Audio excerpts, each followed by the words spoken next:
Kritikal sa ospital ang isang estudyante matapos sumabak sa boxing sa isang athletic meet sa Zambales. Idineklara na siyang brain dead ng doktor. Ayon sa organizer ng athletic meet, posibleng ibiyahe pa Maynila ang bata kapag hindi pa bumuti ang kanyang lagay. Makibalita tayo kay Mike Sabado.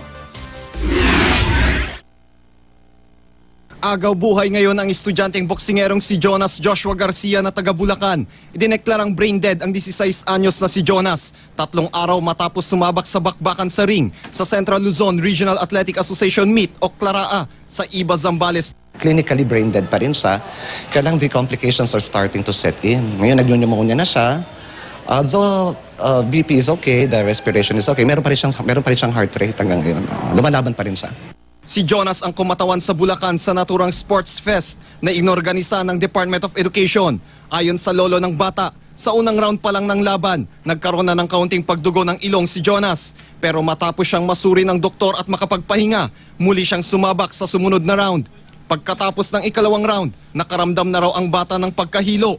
Itinigil na noon ang laban at dinala ang bata sa President Ramon Magsaysay Memorial Hospital.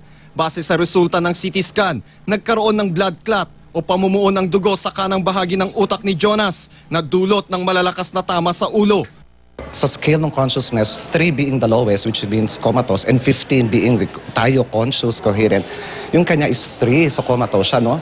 Sabi ng mga neurosurgeons, no, they won't take the risk of operating this patient. Kahit buksan, malaki yung risk ng mortality sa loob ng operating room.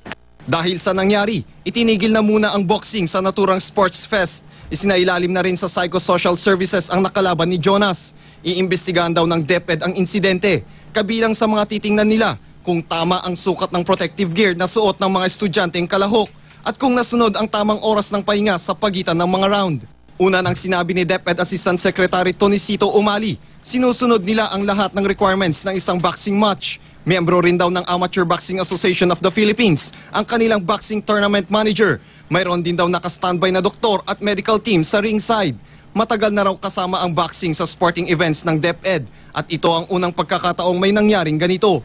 Nagpaabot na rin ng tulong ang DepEd at lokal na pamahalaan ng Zambales sa pamilya ng bata. Mike Sabado, Nagbabalita, Pilipinas.